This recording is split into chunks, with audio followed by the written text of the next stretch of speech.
belajar. Selamat datang di video pembelajaran statistika bersama Tezi.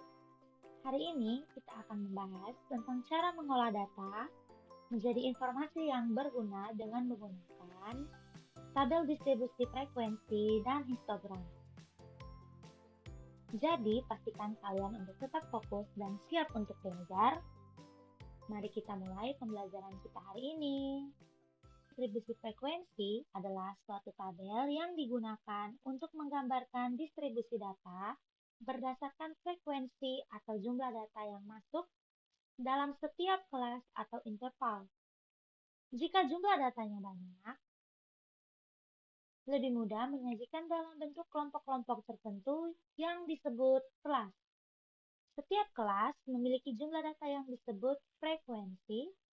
Tabel yang menyajikan kelas-kelas data beserta frekuensinya disebut tabel distribusi frekuensi. Contohnya, kita memiliki data nilai ulangan matematika siswa kelas 10 sebagai berikut. Kemudian, diminta untuk menyajikan data yang ada ke dalam bentuk tabel distribusi frekuensi dan histogram. Cara menyajikan data dalam bentuk tabel distribusi frekuensi sendiri terdapat beberapa langkah-langkah yang harus kita ikuti. Yang pertama yaitu kita perlu mengurutkan data dari yang terkecil hingga yang terbesar. Setelah kita mengurutkan data, kemudian kita harus mencari jangkauan, banyak kelas interval, dan panjang kelas interval. Setelah mengurutkan data dan menemukan jangkauan, banyak kelas, dan panjang kelas, kemudian kita dapat menyajikan data yang kita miliki ke dalam bentuk tabel distribusi frekuensi. Langkah pertama yaitu mengurutkan data. Data yang kita miliki harus kita urutkan, bahkan dari data yang terkecil hingga data yang terbesar. Di sini data terkecilnya yaitu 15 dan data terbesarnya yaitu 90. Setelah kita mengurutkan data, maka kita ketahui bahwa banyaknya data yang kita miliki yaitu sebanyak 50 data. Langkah yang kedua yaitu mencari jangkauan, banyak kelas interval dan panjang kelas interval.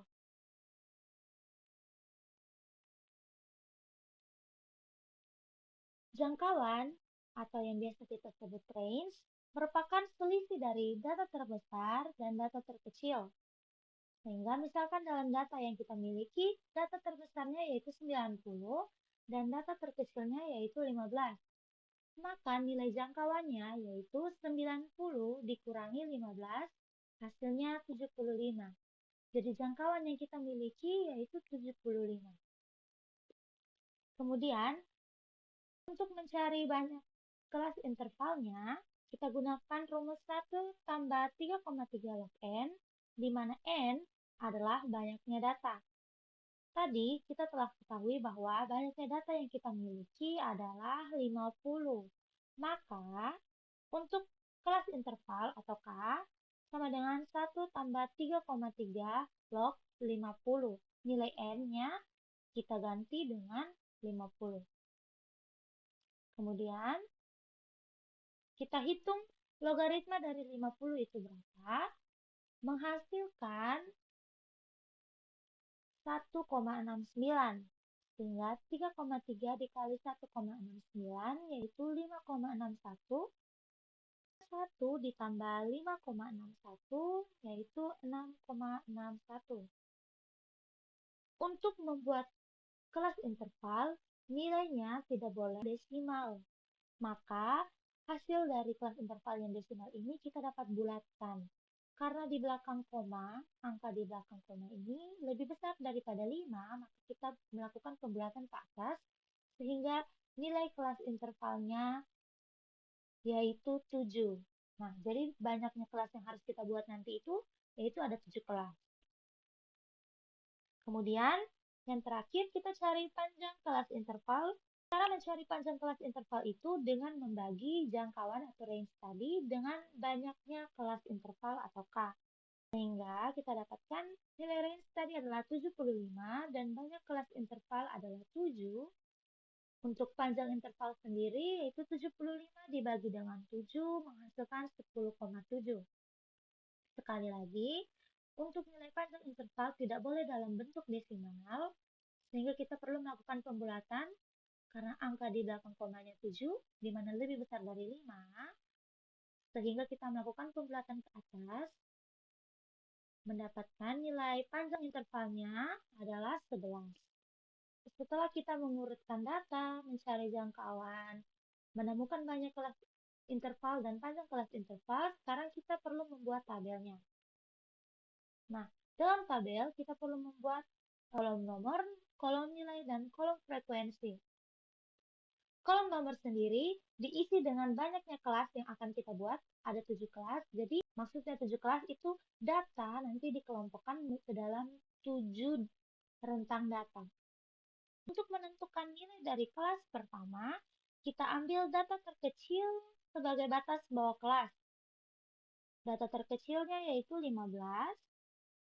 Kemudian kita jumlahkan data terkecil dengan panjang interval kelas. Panjang interval kelas tadi ada 11. Dan kita kurangi dengan 1. Jadi 15 ditambah 11 yaitu 26 dikurangi 1. Sehingga hasilnya 25. Jadi interval kelas pertama adalah 15 sampai 25. Atau dapat kita hitung dari data terkecil yaitu 15, kita hitung sebanyak 11 data ke atas. Jadi dihitungnya 15, 16, 17, 18, 19, 20, 21, 22, 23, 24, 25. Oke. Begitu juga untuk kelas kedua, ketiga, keempat, kelima, keenam, dan kelas ketujuh. Untuk menentukan frekuensinya sendiri, kita lihat dari banyaknya data yang ada dari rentang data ke-15 sampai ke-25. Oh, dari 15 sampai 25 terdapat 10 data, maka frekuensi dari kelas pertama yaitu 10. Banyaknya data yang ada dari rentang kelas ke-26 sampai 36 ada 5, maka frekuensi dari kelas keduanya adalah 5. Sehingga jika seluruh frekuensi dari 7 kelas data dijumlahkan, jumlahnya harus sama dengan banyaknya data yang kita miliki, yaitu 50. Jadi, itulah penjelasan tentang cara menyajikan data dalam tabel distribusi frekuensi. Semoga teman-teman dapat memahami konsep ini dengan baik